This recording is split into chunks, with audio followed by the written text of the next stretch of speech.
Chapter 65. The reason why there are so many different talents.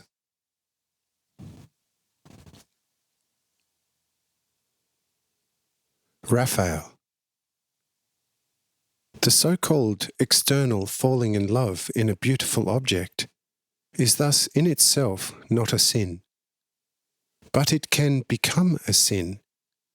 That means a mistake in the order of life.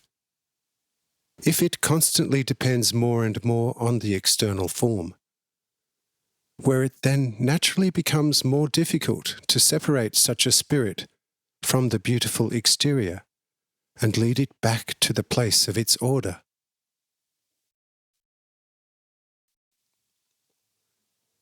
In such cases, the Lord allows all sorts of painful admonitions and even scourging, through which a confused spirit returns with time to the old order and leaves everything external, returns the nobility to its order, and thus truly enlivens.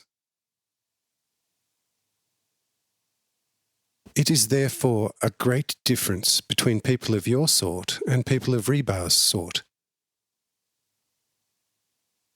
What you might seek for years in order to receive it, a person such as Rebar can achieve it in a few days, yes, often in a few hours, if he gets the right leading and seriously wants it himself. Do you understand this? Suetel, seeming somewhat gloomy, says, "Yes, I understand it well. But on the other hand, I don't see the reason why the Creator puts a person into the world so mature and spiritually receptive, and another again as thick as a piece of wood." The angel says, "Yes, my dear, if you begin to ask such things, we will not be finished for a long time. For your spirit is still stuck too deeply under the skin of your flesh, while Rebar's spirit has already risen much higher than his skin, and it is thus easy to talk to him. You could just as well ask why God has created so many stones on the earth. And why not sheer soft fruitful earth? Why so much water above whose wide area no fields and vineyards lay root? Why so much thorns, and so many types of thistles, which truly no grapes and no figs grow? But I tell you that everything is extremely necessary, and that one could not exist without the other. But to show you all the wise reasons for it would need briefly and superficially a time period of many thousand years, while everything endlessly much can possess an awakened and mature spirit in a few moments if it is interested in it. But since a perfect spirit has quite higher and better things before it in life than to investigate the ground of the stones, the water, the thorns and the thistles, he leaves such things to the wisest care of the Lord of Infinity."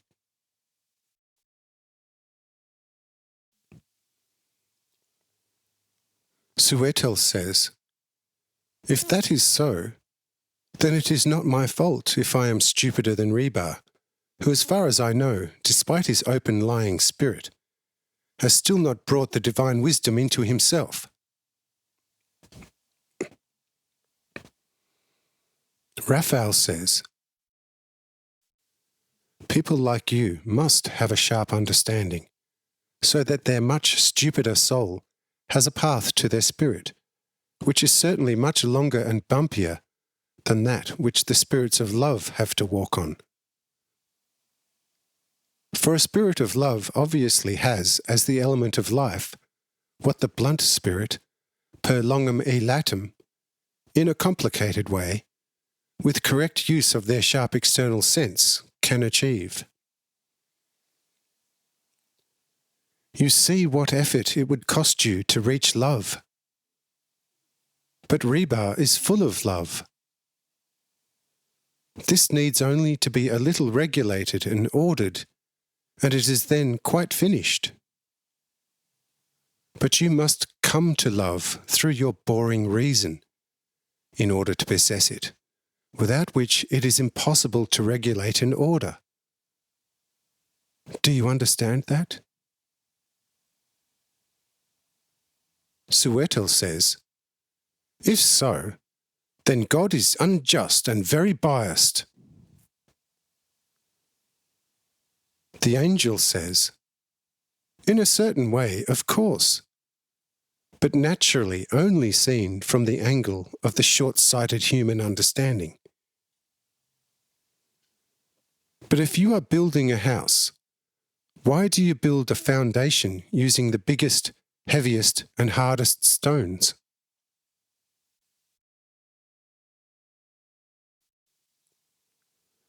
What have these stones ever done to you before, that you push them firstly into the darkest trench, and lay all the burden on their backs?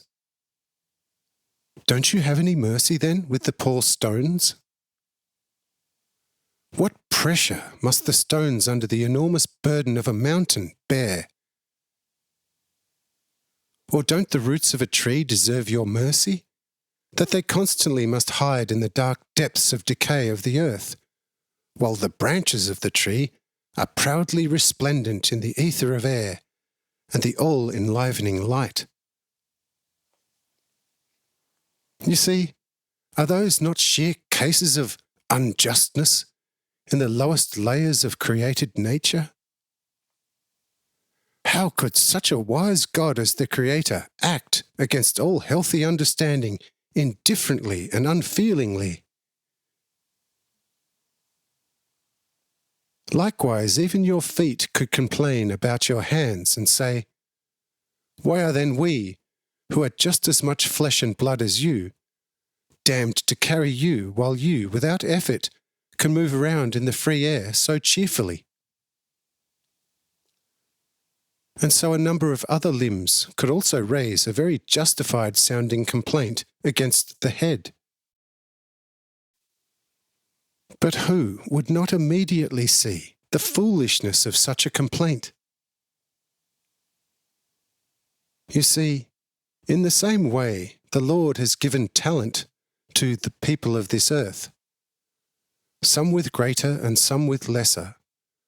But to no one is the gate in the great temple closed completely, but the way is given to everyone, and therefore no one can complain and say, "Lord, why didn't you give me the talents too, which my brothers can rejoice in extremely?"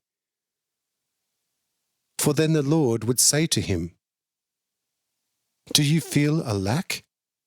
Go to your brother, and he will help you out."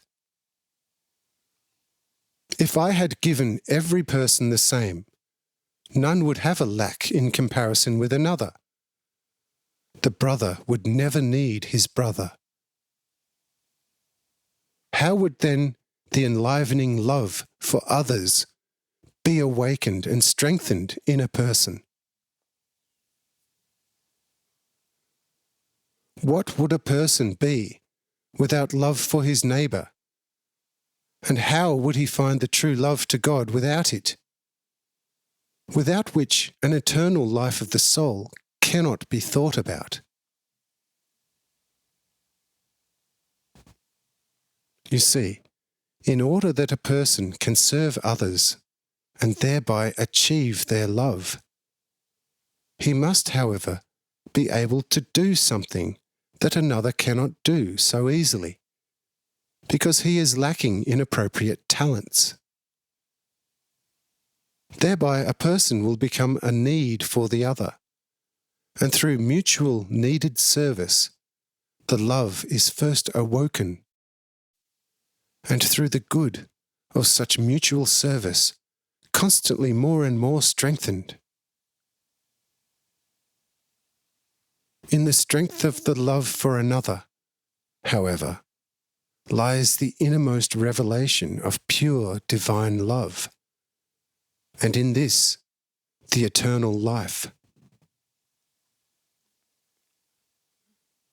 But if you now can claim in yourself that nothing can attract you to any love, neither a beautiful figure nor any other excellent good act, then I would like to hear from you through which third unknown means love can be awakened in a person's heart, and through what can it strengthen it until the power of revelation of the divine, purest love in the heart.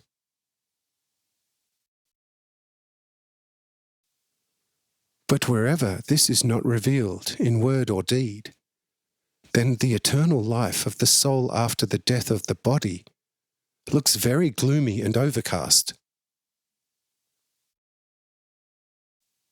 Briefly, if in your hearts there is any doubt about the further existence of the soul after the death of the body, the revelation of life has not been successful. But whatever a person does not have, he doubts in it constantly that he will ever have it, if he wants to have it. But if you have found eternal life of the soul through the revelation of the pure divine love in your heart, like a lost penny, then you will never have any doubt about the full possession of what you, in all truth and reality, possess.